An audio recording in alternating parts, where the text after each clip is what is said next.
The Eureka moment for Australian archaeologist Dr Tim Maloney came as he hunched over the skeletal remains of a Stone Age hunter-gatherer who lived 31,000 years ago. It had been backbreaking, painstaking work, sweeping away a quarter teaspoon of soil at a time to expose an immaculately preserved skeleton.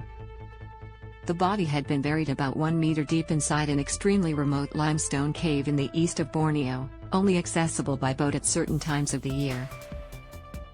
But what the small team of archaeologists stumbled on was the find of a lifetime.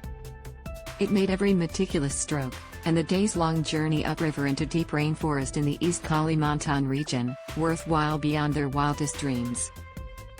Lying inside the grave they were clearing was a skeleton where the young buried person's legs had been placed in a unique, resting flex position. All the bones of the right leg, down to each of their 5 toes, was in perfect condition. And so was the left, except for one glaring exception. I'll never forget the moments of brushing away at that area and thinking something is very exceptional and unusual here, Maloney exclusively told 9 News. Com.au. The left foot was completely absent. It was just an absolute perplexing, exciting mystery. Paleopathological experts later reached an extraordinary conclusion to explain the missing foot, and the unusual distal bony growths on the remaining shin bones. It was deliberately amputated, Maloney said. So that was essentially the Eureka moment. It was evidence, Maloney said, of advanced Stone Age surgery, and it completely turned any assumed knowledge of ancient surgical procedures on its head. It changes the known history of human medicine, he said. The findings, published today in Nature, suggested advanced surgical procedures were happening in tropical Asia tens of thousands of years earlier than previously recorded. Before the Borneo cave find, the oldest known complex operation happened to a Neolithic farmer from France about 7,000 years ago, whose left forearm had been surgically removed and then partially healed. The surgeon who conducted the Borneo amputation, 31,000 years ago in the Upper Paleolithic period, must have had detailed knowledge of limb anatomy and surgical hygiene, and considerable technical skill, researchers said. Before modern clinical developments, such as antiseptics, most people undergoing amputation surgery died from blood loss, shock or infection.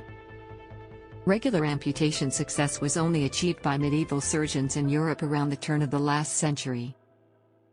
Based on trauma patterns on the bones found by Maloney, the study concluded the lower left leg had been amputated, probably when the person who researchers anointed TB1 was a child, aged in their pre- or early teens.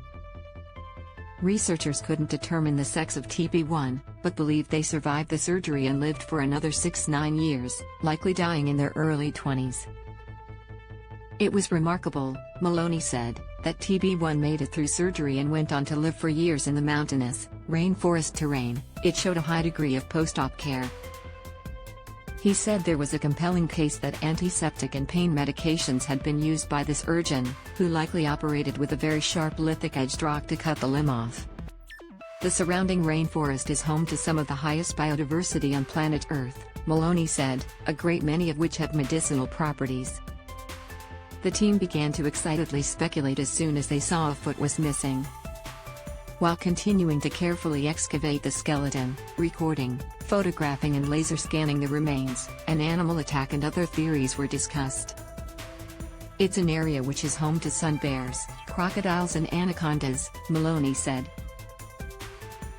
And carries a long list of potential causes of injury in this mountainous rainforest area that we were all speculating on at the time. But amputation also got discussed, he said. That'll be outrageous if it was that, that'll change the course of known human medicine, is how Maloney remembered the conversation going. And that's exactly what it was, and represents. Read more, ancient tooth could help solve human evolution's biggest mystery. Read more, how a record number of people suddenly climbed the savage mountain later in a lab. Scientists concluded trauma patterns on the left leg were similar to a large metal blade or mechanical processes found in modern amputations. Blunt force trauma from an accident or animal attack typically cause crushing fractures, a feature which was absent from TB1's left leg bone, the study said. Instead, telltale bony growths showed signs of post-operative healing, researchers said. There was also no evidence of infection in the limb, further pointing to antiseptic aftercare and ruling out the probability of an animal attack, such as a crocodile bite.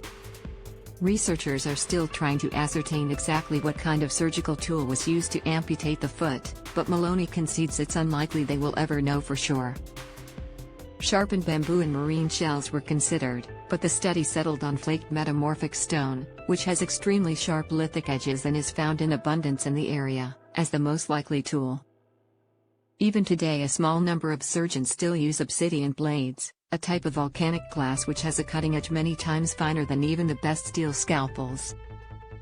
Stone Age surgery is in fact very much alive and well, Maloney said. He described the discovery as a dream and the creme de la creme of finds. Led by Griffith University's Maloney, Dr. India Dilks Hall from University of Western Australia and Indonesian archaeologist Andika Priyatno, the team camped inside Liang Tebo for several weeks in February 2020, when they found an excavated Tebo 1. Read more, Stonehenge's hidden purpose revealed. Professor claims read more, famous wood cabin falls off mountain in Alps. They had been drawn there after remarkable cave art, dating back at least 40,000 years, was discovered on the rock walls, several years earlier. That art, described by Maloney as very compelling and captivating, was a clue that the cave could be holding something very special. When TB1 died, Borneo was part of the Eurasian supercontinent Sunda. That eastern edge of Sunda was the closest coastline for the movement of people towards Australia and the archipelago of the tropics.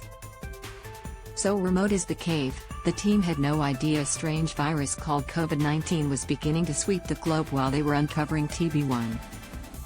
They completed the excavation before a frantic evacuation, Maloney said, where the team made it back to their homes in Jakarta, Brisbane and Perth just 24 hours before international borders closed.